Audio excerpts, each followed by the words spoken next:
पूरे संसार में किसी से भी हमारी दुश्मनी ना हो। अब ये सब कैसे होगा? तो बोले नंबर 1, निरंतर जो नाम जप करता हुआ मालिक से प्रार्थना करता रहता है।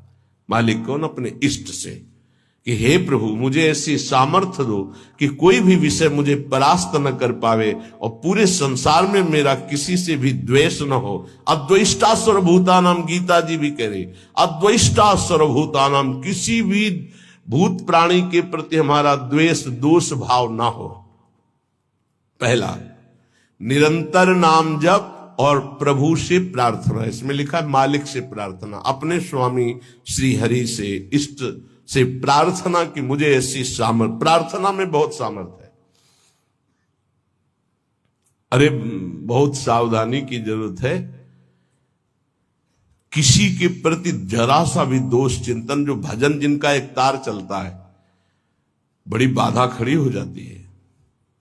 श्री रूप गोस्वामी जी लीला चिंतन कर रहे हैं, उसमें दिखाई दिया कि प्रियाजू पुष्प चयन कर रहे, ये पुष्प, तो लालजू गोदी में उठा लिए, प्रियाजू ऐसे पुष्प का गुच्छा ले रही, एक हाथ से डाल पकड़े हुए।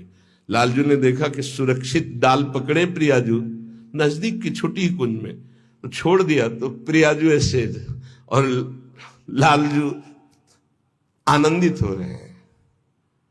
तो पूज्य श्री रूप गोस्वामी को भी हंसी आ गई कि लालजू को ऐसा विनोद सूझा। इस समय अत्यंत सुकुमार प्रियाजू डरप रही हैं। फिर लालजू ने अपनी गोद में ले लिया, फिर उनका शमन हुआ। जिस समय वो हंस रहे थे उस समय एक संत जा रहे थे जो लंगड़ा के चलते थे, ऐसे ऐसे, और वो ऐसे अर्ध निमीलित नेत्रों में ऐसे हंस रहे थे। उनको दृष्टि गई कि अरे भगवान ने मुझे लंगड़ा बनाया है तो हंस रहे हैं। हम तो समझ रहे थे बहुत बड़े महापुरुष हैं और ये हमारी हंसी कर रहे हैं, ऐसा कैसे हो सकता है? हाँ ना, हमारा प्रारब्ध भोग है ना, हमारा पैर ऐसा है इसलिए हंसी का पात्र में। बड़े अंदर से दुखी हो गए, चले गए, लीला बंद हो गई उनकी। अब आप बताओ, उन्होंने सोचा नहीं, देखा नहीं, वो तो प्रिया प्रीतम को देख रहे थे। बड़े विकल हुए जब लीला बंद हो गई, तो फिर पूज्य श्री सनातन गोस्वामी से चर्चा की, क्योंकि दोनों महापुरुष की हमारी लीला बंद हो गई, तो उनका एक ही उपाय, वैष्णव अपराध बन गया। वो वैष्णव अपराध, किसी वैष्णव को अभद्र बोले या दुख पहुंचाए, ऐसा संभव ही नहीं। महाप्रभु चैतन्य देव की कृपा से ऐसा संभव ही नहीं है। कैसे ऐसे? उनका है तो वैष्णव अपराध। अब ये विचार हुआ कि कैसे जाना जाए कि किससे अपराध बना, कैसे जाना जाए? जब किया ही नहीं प्रकट में तो जाना कैसे जाए? बोले कोई वैष्णव दुखी हो गया है तो वैष्णव सेवा की जाए, आसपास के जितने संत सबको निमंत्रण दिया जाए, पता चल जाएगा, सबकी जूठन पाई जाएगी तो शायद पुनः अपराध कोई हुआ हो जाने अनजाने में तो उसका मार्जन हो जाएगा। ऐसा हुआ, आसपास के सब संतों को निमंत्रण दिया गया। वैष्णव जे ही उनके पास निमंत्रण गया तो नाराज होके बोले, पहले तो उपहास करके हंसी उड़ाते हैं, फिर निमंत्रण देते हैं, हमें नहीं जाना। तुरंत सूचना है कि वो नाराज है। अरे तुरंत गए पूज्य श्री रूप गोस्वामी जी और कहा, प्रभु कब हमने आपका उपहास किया? तो कहा, प्रभु प्रभु आप कर रहे हो, उस दिन हम जा रहे थे और जैसे हमारा भगवान ने पैर ऐसा कर दिया तो झटका मार के चलते हैं तो आप हंस रहे थे। तो उनका मुझे तो याद ही नहीं कि आप कब निकले और हम कब हंसे। तो उन्होंने समय बताया कि अमुक दिन और समय। अच्छा, तो उनका, प्रभु ऐसे बतानी नहीं चाहिए पर आप नाराज हैं इसलिए बता रहा हूं। प्रभु उस समय हम लीला देख रहे थे, प्रियाजू पुष्प चयन करने की, तो लालजू गोद में उठा के वो पूरी घटना बताई और कहा, अगर ऐसा भाव में हम हंस रहे थे, आप उसी समय निकल रहे होंगे, आपको ऐसा लगा तो प्रभु आपके लिए नहीं था, आप क्षमा कीजिए। वो तो प्रियालाल तो चरणों में गिरे जो दूसरे वैष्णव थे और कहा, अरे आप जैसे महापुरुषों के प्रति हमारा दोष भाव बन गया, क्षमा करो। वो राज तत्काल लीला प्रारंभ हो गई, तत्काल। अब आप विचार करो, जब दोष नहीं है वैष्णव दुखी हो गए तो लीला रुक गई। फिर अगर केवल स्वीकृति की हाँ ये गलत है, वो गलत कर रहे तो भी हाँ गलत है, नहीं, और भगवान की लीला भगवान जाने। नहीं, आप बताओ कि ये गलत है कि सही, नहीं तो हम कोई जज है क्या? जिनके सारे हम चल रहे, उनके सारे वो चल रहे, उनसे पूछो जाके, चल जाओ राधा राधा राधा। कभी किसी का फाइनल करने के नहीं, तस्मात् शास्त्रम तो तुम्हारा। ये बहुत सूक्ष्म विषय है, इसलिए वर्णन किया, बहुत सूक्ष्म विषय है, बहुत सावधान। नाम जापक भगवत प्रेम प्राप्ति के लिए इतनी सामर्थ्य जो अभी पीछे चर्चा हुई, उसके लिए निरंतर नाम जपो, प्रभु से प्रार्थना कि किसी भी के प्रति हमारा तनिक भी दोष भाव न बनने पावे। प्रभु से प्रार्थना, वही सबके हृदय में बैठे हैं, वही आपको ऐसे सामर्थ्य देंगे।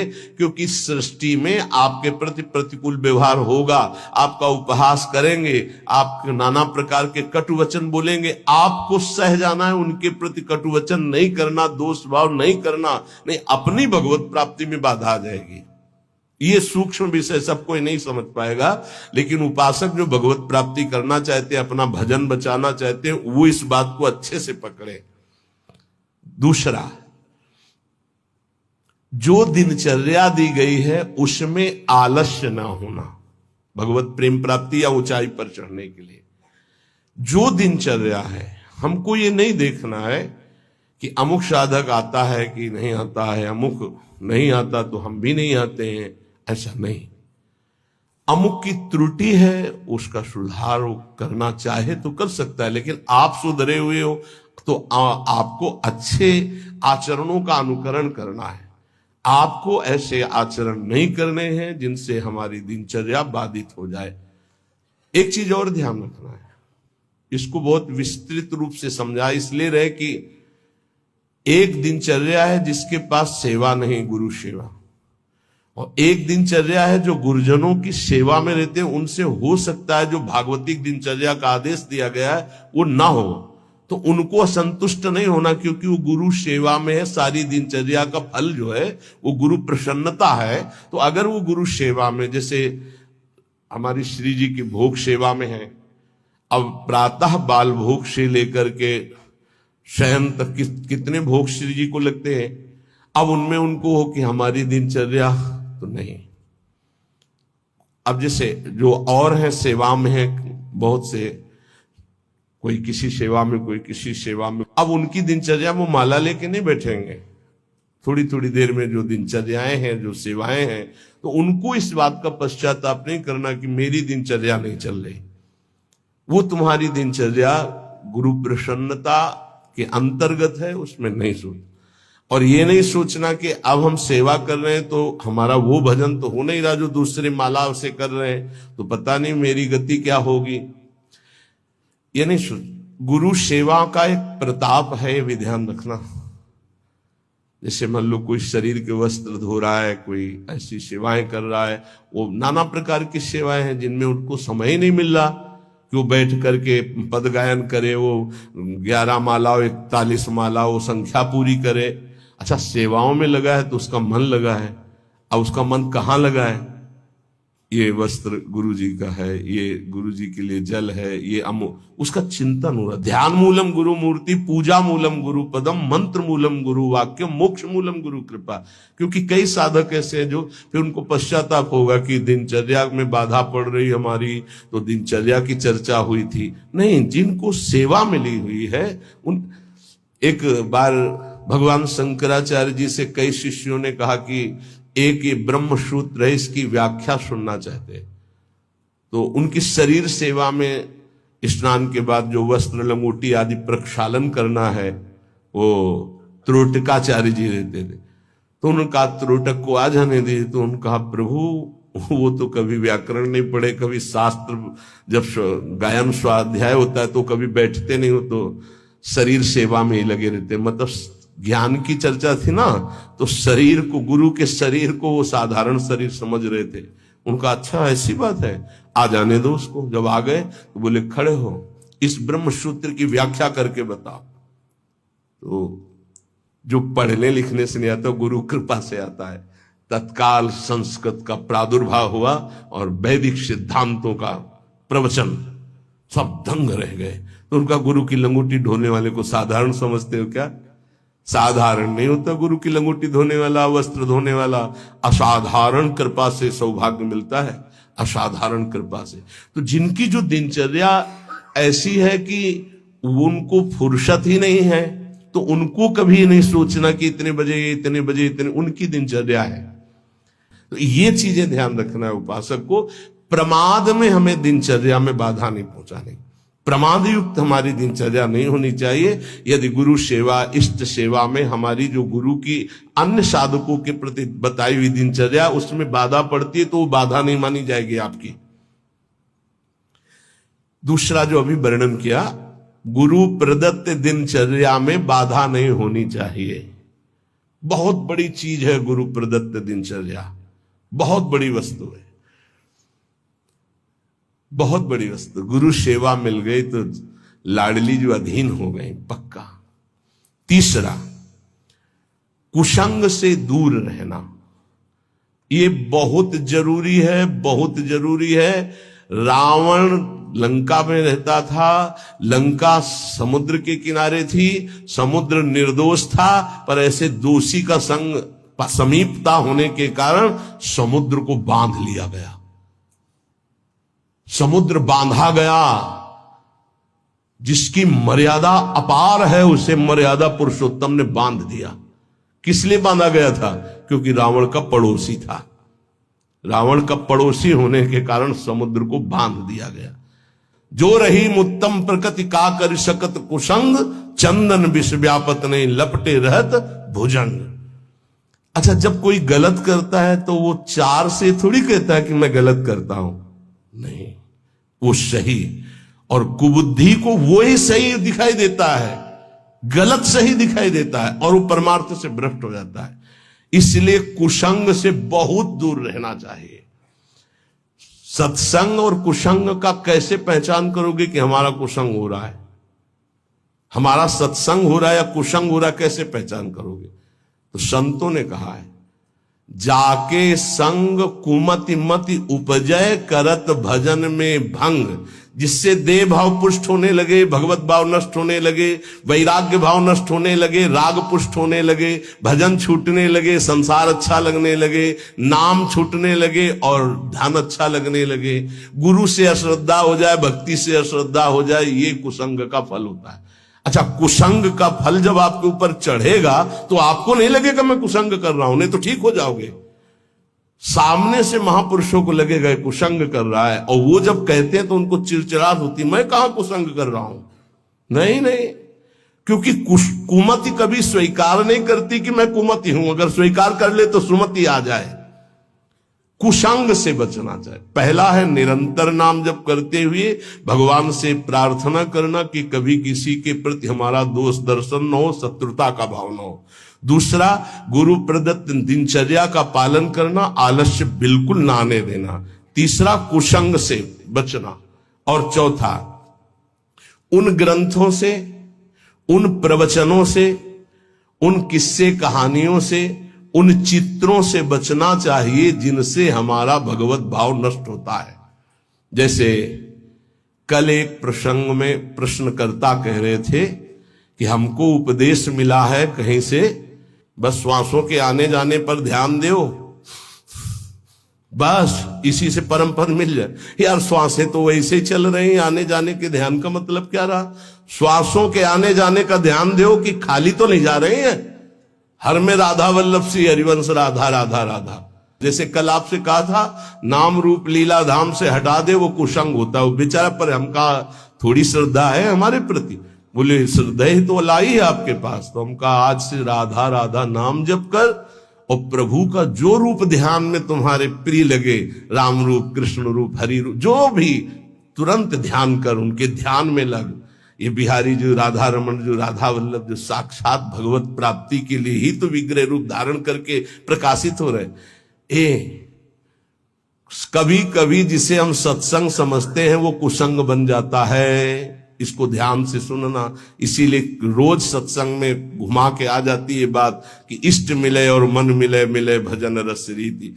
अरे भगवान शिव नाम जप करते हैं, सनकादि नाम जप करते हैं, वो परमात्मा निराकार है, साकार है, सगुण है, निर्विशेष, पूरा का पूरा आपको समझ में आ जाएगा। फिर उनको समझाया कि गुरुदेव साकार है कि निराकार, जो उपदेश किए थे। बोले साकार है। प्रणाम करते हो? हाँ। माला पहनाते हो? हाँ। तो गुरुदेव की पूजा हुई कि नहीं? बोले हाँ हुई। तुमका गुरुदेव मूर्त है कि अमूर्त? बोले मूर्त। तुमका मूर्ति पूजा हुई कि नहीं? बोले हाँ हुई। तुमको फिर काहे परेशान हो? समझे में नहीं आता है। अरे भाई, बहुत संभल के शास्त्रों में जो लिखा उसको समझना के लिए बहुत पवित्र बुद्धि चाहिए। परमात्मा निराकार भी है। कैसे निराकार है? देखो, आकार खंबे का इसमें है कि नहीं? और जब भावना किया प्रहलाद जी ने कि है, तो निकल पड़ा ना नरसिंह रूप में, तो है ना साकार। वो निराकार रूप से सब जगह है, पुकारो तो साकार रूप होकर अभी दिखाई दे। वो साकार भी है और निराकार भी है। यहां जल है, इस वायुमंडल में जल है। देखो भला कहां गीला हुआ। और एक मशीन है, जो उसको ऑन करके रखो तो एक कमरे में 3.5 लीटर 4 लीटर पानी 4-5 घंटे में निकल जाता है, और कमरे में कहीं बूंद नहीं है। मतलब जल है, वाणी है। वाणी का मतलब आकाश शब्द है, वायु है, अग्नि तत्व है, इन सब कुछ विराजमान है, लेकिन निराकार दिखाई दे रहा है ना? कहां दिखाई दे रहा? सब साकार रूप में आ जाता है। वही साकार है, वही निराकार, कुछ अंतर नहीं। सबके हृदय में आकार, ये देखो बाहर, और अंदर बैठा हुआ है निराकार। और पुकारो तो आकार रूप के लेके आ जाएगा। राम, तो मर्यादा पुरुषोत्तम कमल नयन रूप धर करके वही आ जाए। वही रूप है, वही अरूप है, कोई अंतर नहीं। सब ज्ञान हो जाता है नाम जप से, सब ज्ञान। पर बचो ऐसे उपदेश से जिससे भजन ही ना हो पावे।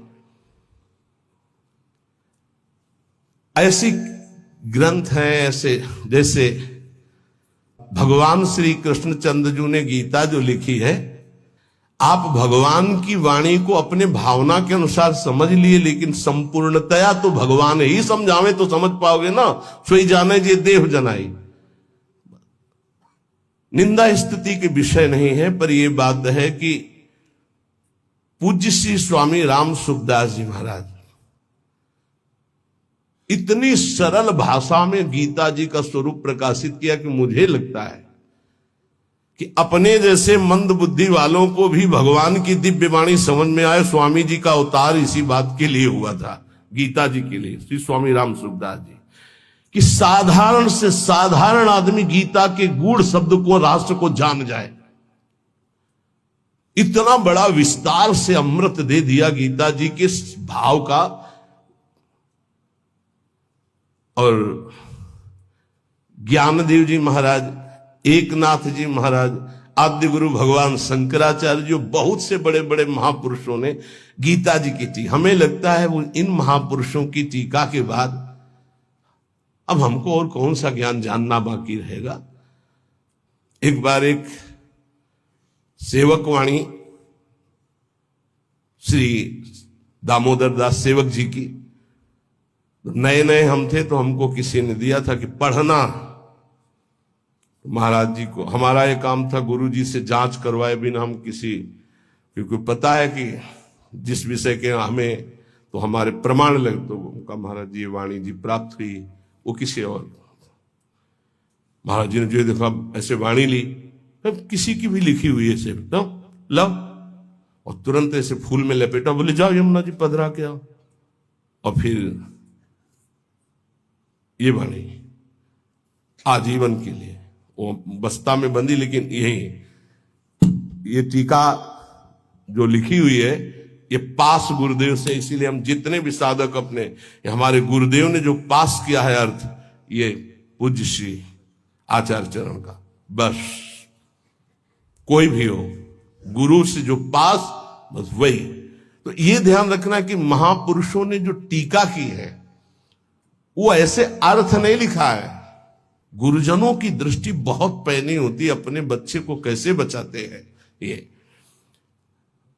उन ग्रंथों का अर्थ नहीं पढ़ना जिनको ब्रह्म प्राप्त, भगवत प्रेम प्राप्त महापुरुष प्रमाणित नहीं करते, उन ग्रंथों को नहीं पढ़ना बहुत ही भटकाव है। आपको सच्ची बता दें, वाणी जी को अपने अनुकूल करके अर्थ किया जाता है। वो महापुरुष जो क्षमता को प्राप्त है, चाहे गीता हो चाहे भागवत हो, हमारा किसी से अपनेपन वाला बात की बात नहीं कह रहा हूं। आज तक पूज्य श्री हनुमान प्रसाद पोद्दार जी महाराज के संपादन के किए हुए वाणी ग्रंथ में एक शब्द पर कभी संशय नहीं हुआ। आज तक पूज्यपाद उड़िया बाबा के उपदेश में कभी एक शब्द पर संशय नहीं हुआ। पूज्य श्री स्वामी राम सुखदास जी महाराज के एक शब्द पर संशय नहीं हुआ। जैसे पूज्य स्वामी जी का एक छोटी सी पत्रिका निकली थी ग्रंथ में, गुरु के बिना मुक्ति। स्वामी जी ने जो कहा उसके अंतर की बात समझ लो। स्वामी जी ने के पास इतनी शिकायतें पहुंची, रोना धोना और बड़ा विचित्र कोटि का उस समय जिनके प्रति शिकायत हुई थी, तब स्वामी जी ने सभा में कहा था कि तुम जो सुन रहे हो, ये जगत गुरु श्री कृष्ण की वाणी सुन रहे हो, इसको मानो, इसी से तुम्हें परम पद मिल जाएगा। ऐसे बनाने की जरूरत नहीं है जहां ऐसे शिकायतें आ रही। स्वामी जी किस लक्ष्य को लेकर बोले थे? स्वामी जी किसी संप्रदायवाद को नहीं काटे, स्वामी जी किसी गुरु परंपरा को नहीं काटे। स्वामी जी के शब्द थे उस बनावटीपन के लिए, जो बनावटीपन से ठगा जा रहा है, लोगों के जो चित्तों की श्रद्धाओं का मर्दन किया जा रहा था। जब स्वामी जी के पास शिकायतें पहुंची, तब स्वामी जी ने वो बात कही कि ये जगत गुरु की वाणी है गीता जी, इसको सुनो, स्वीकार करो, जाओ, परम कल्याण ना हो जाए तो बताना, गुरु के बिना मुक्ति। गुरु बनाने की जरूरत नहीं, वचन सुनो, मानो और जाओ। कोई एक शब्द में उसको घसीटो मत इधर उधर, सीधे जिस प्रसंग से महापुरुष बोले उस बात को समझना। तो हमको ऐसे ग्रंथ नहीं पढ़ने, ऐसी किताबें, ऐसे शास्त्रों की व्याख्या, ऐसे किस्सा कहानियां, ऐसे दृश्य, ऐसे चित्र, ये सब ना देखे जो भजन में बहुत बाधक है। पांचवा, किसी भी बहाने से जिसमें महिलाएं नृत्य करती हो वो दृश्य न देखे। भले कीर्तन हो रहा है, भजे भजन हो रहा है, लेकिन जिसमें माताएं बहनें नृत्य कर रही, बैरागी को देखने की जरूरत नहीं है। फिर और नौटंकी तमाशा और सीरियल और वेब सीरीज इनकी तो जरूरत नहीं है, बिल्कुल नहीं। कि खाली समय है, हम बड़ा मोबाइल है स्मार्ट, चाहे जितने स्मार्ट बनो, माया से ज्यादा स्मार्ट नहीं हो। वैसी स्मार्ट गिरी में फंसा देगी तुम्हें, ये सारी स्मार्ट गिरी चली जाएगी। बहुत होश में। चेटक, नाटक, नाच, तमाशा, ये सब परमार्थ के लिए बहुत हानिकारक है। किसी बाहरी साधक से पूछा कि मोबाइल में आप, बोले बस गेम खेल लेते हैं। अरे यार, गेम खेलना है तो नाम का गेम खेलो, मंत्र का गेम खेलो, हाँ, वाणी जी का पूरा गेम खेलो। क्या शुरू करो उल्टा चतुरासी जी, आज वह देखिए तो प्यारी रंग भरी, छाण दे माननी मान मन धरी, वो नागरता की उल्टा गेम खेलो। अभी देखो आंसू आने लगेंगे तो ये गेम खेलोगे।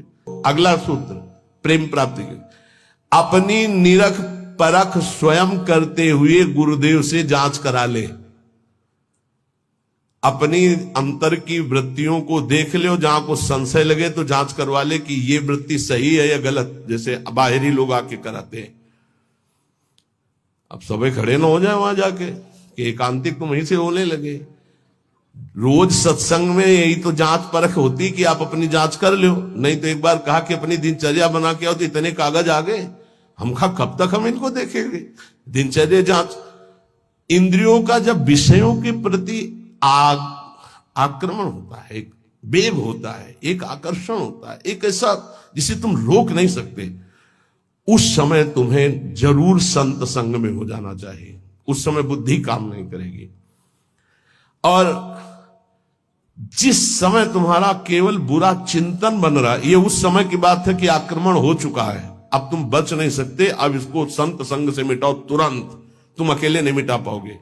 और अगला जो है वो कह रहे जब तुम्हारा चिंतन गलत हो रहा तो नोच के फेंक दो, मिटा दो उस चिंतन को जो गंदा हो रहा है, नहीं तो आगे फिर वही दशा आ जाएगी। एकांत में इंद्रियां और मन साधक के ऊपर शासन करते हैं, उस समय साधक को अपनी इंद्रिय और मन की रखवारी करना है बस। इसलिए एकांत में भजन बहुत जरूरी है। 10वां, जैसे परीक्षार्थी परीक्षा की तैयारी करता है, ऐसे परमार्थी द्वंद्वों की तैयारी कर ले। मान अपमान, निंदा स्तुति, लाभ हानि, सुख दुख, ये आने वाले हैं, तुम्हें समान रहना है। तैयारी करो परीक्षा की। और ये परीक्षा जब होती तब आप समझ नहीं पाते कि आपकी परीक्षा हो रही, और समझने नहीं दिया जाएगा परीक्षा हो रही। कम से कम परीक्षा में तो बताया जाता है कि कल से पेपर शुरू है, सावधान, तैयारी कर लियो। अपने यहां परीक्षा बताई ही नहीं जाती, बाहर निकले से शुरू हो गई परीक्षा। अब तुम्हारे दिमाग में नहीं कि परीक्षा है, तो तुम उससे लड़ पड़े, फेल हो गए, नंबर कट गए। बिल्कुल हर समय कभी भी कहीं भी परीक्षा हो रही। ये बहुत बड़े महापुरुष हैं, कह रहे हैं कि जैसे परीक्षार्थी को अपनी परीक्षा की तैयारी करनी होती है, ऐसे परमार्थी को अपनी परीक्षा की तैयारी करनी। क्या? स्तुति, निंदा, मान अपमान, लाभ हानि, शत्रुता, मित्र, ये द्वंद्व आएंगे, आपको उत्तर देना इनका, तभी आपकी द्वंद्वातीत अवस्था आएगी। तैयार रहो, रोने की जरूरत नहीं, उसने हमको ऐसा कह दिया, उसने ऐसा किया, उसने। तैयार रहो, परीक्षा हो रही। पर उस समय याद नहीं रहता कि परीक्षा हो रही, और जिसको याद रहता है बच के निकल जाता है। बड़े बड़े महापुरुषों को ये परीक्षा देनी पड़ती है, बड़े बड़े महापुरुषों को, ये मत समझो। हाँ, ये द्वंद्व आएंगे, आपको इनकी परीक्षा देनी, परमार्थी हो। और 11वां, इतना भजन कर लो कि तुम्हारे हृदय में मौत का डर खत्म हो जाए, मृत्यु का डर खत्म हो जाए। 2 प्रकार का डर होता है, एक विचार डर होता है और एक होता है सहज डर। सहज डर सबको होता है। सहज डर जैसे अपने लोग सत्संग में एकदम कोई चीख दे, एकदम ऐसे हो, इसे सहज डर कहते हैं। ये बड़े बड़े ज्ञानियों को, जीवन मुक्तों को भी होता है, पक्का होता है। जैसे अभी कोई कीक एकदम निकले तो एकदम ऐसे हो जाएंगे, अरे सुरक्षित हो, कोई ऐसा, पर ये सहज डर है। और एक होता है विचार डर। भक्तों में, ज्ञानी महापुरुषों में विचार डर नहीं होता। यही बात जो यहां लिखी है, एक बार स्वामी मग्नानंद सरस्वती जी सेनपुर में बट वृक्ष के नीचे कर रहे थे, तो एक विरक्त महात्मा आए थे, ज्ञानी। तो उनका, स्वामी जी सहज डर कैसे हो सकता है? जब सहज स्वरूप में रहता है ज्ञानी, देह भाव में रहता है, तो सहज डर कैसे हो सकता है? हम आपकी बात नहीं मानते। विचार डर तो होता ही नहीं, लेकिन सहज डर भी नहीं होता। कोई संसारी आदमी वो देह भाव से ऊपर उठे। महात्मा को चौकी लगाओ, वो बड़े सिद्ध पुरुष थे, बड़े, देखो जो भगवत प्राप्त होते बड़े मस्त रहते हैं, बड़े मौजियल, उनको किसी की परवाह नहीं होती। एक मस्ती, ऊंची चौकी में बैठा ला, तो उनका कह रहे, नहीं महाराज आप नीचे बैठे हैं। बोले, आप इतना सुंदर ज्ञान की बात कहे, आपको चौकी ना मिले, बिराजो। बैठ गए चौकी। और उनको क्या पता कि सिद्ध महापुरुष लीला हो रही। तो जो इस शुरू की, तो जो गीध है या जैसे चील है, ये बड़े पक्षी होते हैं। तो एक चील ऐसे बैठा बरगद की सूखी डाल पे, वो खर खर खर ऐसे करती, जो ऐसे आए वैसे हुए, चौकी के नीचे गिरे। चौकी ऐसे हुई, ऐसे गिरे। अरे अरे भाई, चौकी संभालो संभालो, बैठो बैठो महाराज। ये कौन सा डर था? बम तो नहीं गिरा है ना? अच्छा, डार गिर रही तो कोई बहुत बड़ी तो गिर नहीं हो, आप देहातीत महापुरुष, डर कौन सा था? हंस दिए उनका, अच्छा अच्छा अच्छा अच्छा, अच्छे तो थे ही। उनका अच्छा अच्छा, परीक्षा हो गई। बोले, इसे सहज डर कहते हैं, ये सबके ऊपर होता है। सहज डर सबको होता है, पक्का सहज डर। अचानक कोई आवाज हुई, सबको पता है, तो वो एकदम डर जाता है। वो डर नहीं है, वो सहज डर है। और एक है विचार डर। भक्त को विचार डर नहीं होता। तो कह रहे, इतना भजन करो कि मृत्यु का डर खत्म हो जाए। खत्म हो गया मृत्यु का डर, मरने से जो डरने का भय है वो खत्म हो जाए, तब जानो कि अब हमारा थोड़ा भजन रंग लाया है। सबसे पहले मृत्यु का भय खत्म हो। देख लो, परख लगाओ। मृत्यु का डर कैसे? अगर आज शाम तक डॉक्टर कहे कैंसर हो गया तो कैसा लगेगा? मृत्यु पर अगर विजय प्राप्त करनी है तो मृत्यु को याद रखना पड़ेगा। ये बात ध्यान रखो, जिसने मृत्यु को याद किया वो भगवान से चित्त जोड़ा, और जिसने भगवान से चित्त जोड़ा वो मृत्यु पर विजय प्राप्त कर लिया। मृत्यु ऐसी लग रही है, अब उसका उदाहरण तो कुछ है नहीं, पर ऐसे बता रहे जैसे ब्याह की तैयारी होती तो कैसा होता है, हर दोस्त से हाथ मिलाता है हंसता हुआ, मैं मत फूला घूम रहा है, क्यों? क्योंकि उसका ब्याह होगा।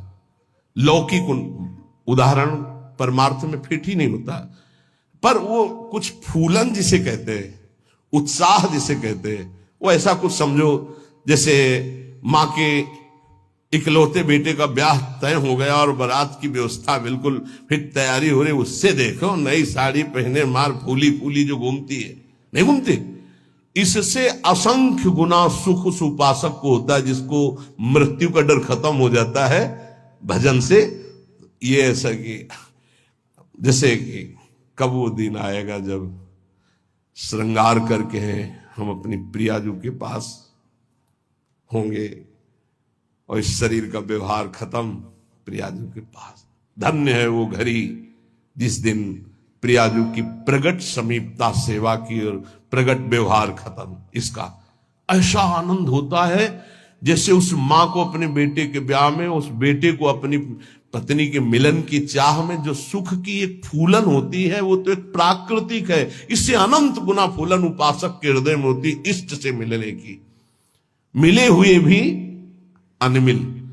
अब वो जो मिलन होगा वो निरंतर का होगा, इसलिए कितना आनंद। थोड़ी देर सोचो, अभी अभी बात आ जाए कि चलो भाई निकुंज चलो,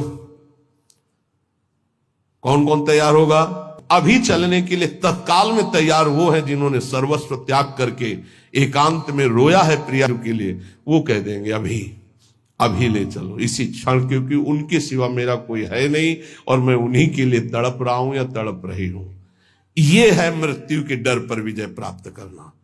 नहीं तो सच्ची कहते हैं कि अगर अभी आ जाए भगवान की, देखो बाहर विमान राधा के कुंज के बाहर, चलो बैठो पहले मरो फिर चलो, कौन कौन तैयार होगा?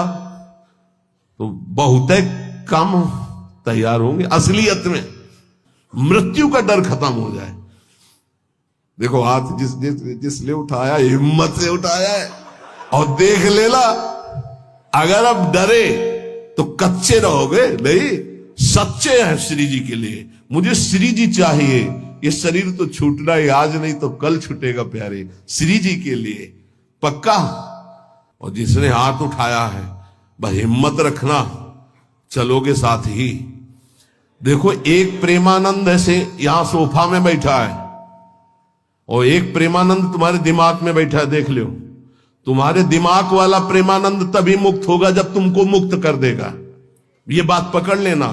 एक प्रेमानंद ये बैठा है जो तुमको सोफा में दिखाई दे रहा है, और एक प्रेमानंद तुम्हारे हृदय में तुम्हारे दिमाग में बैठा है जिसकी बात पर आप चल रहे हो, वो तभी मुक्त होगा जब तुमको मुक्त कर देगा। ये बात ध्यान रखना।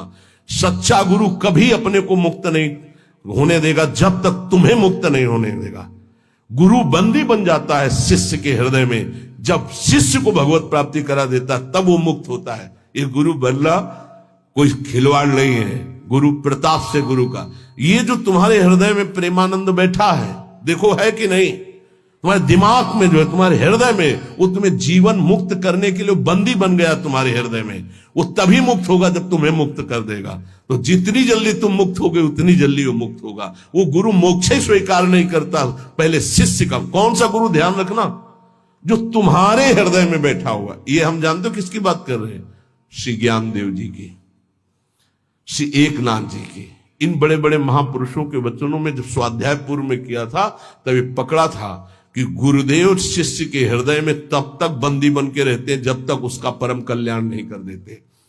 तो मृत्यु का डर खत्म हो जाए तो जान लो कि अब हम निकुंज में इतना भी डर नहीं है, इतना कि अब शरीर छूटेगा। शरीर का डर नहीं, डर एक है हमारे अंदर, वो हमने फिर बताया था कि कभी कोई ऐसी बात ना हो कि धाम से बाहर हो जाऊं या प्यारी जी को भूल जाऊं। बस यही एक डर है और कोई डर नहीं है।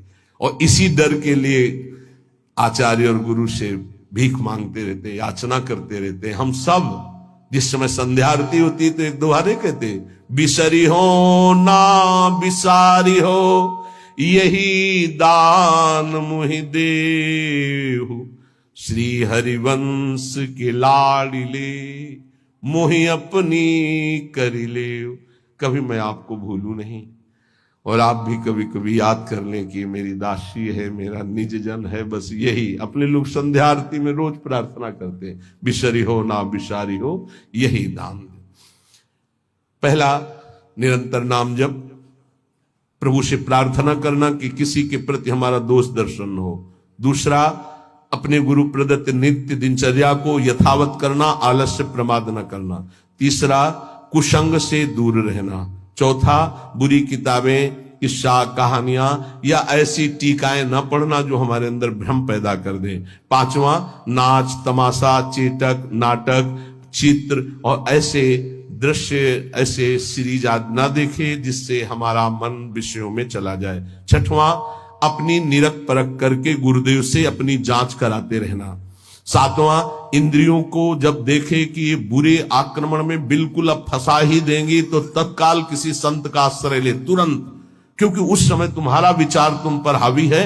अब कोई महापुरुष ही तुम्हें बचा सकता। उस समय जैसे आप संत के संग में नहीं हो तो आप सत्संग शुरू कर दो और बड़े ध्यान से सुनने लगो तो शायद आपकी बुद्धि बच जाए। नहीं, कोई सत्संगी हो तो उसके समीप चले जाओ और उससे वार्ता करने लगो। आपका मन बटना चाहिए, उस समय एकांत नहीं होना चाहिए।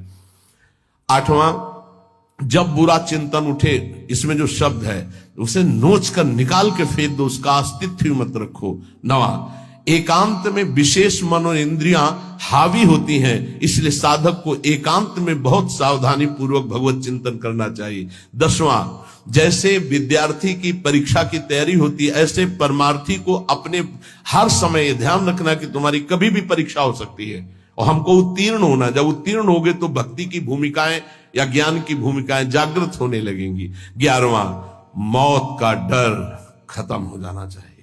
भजन के प्रताप से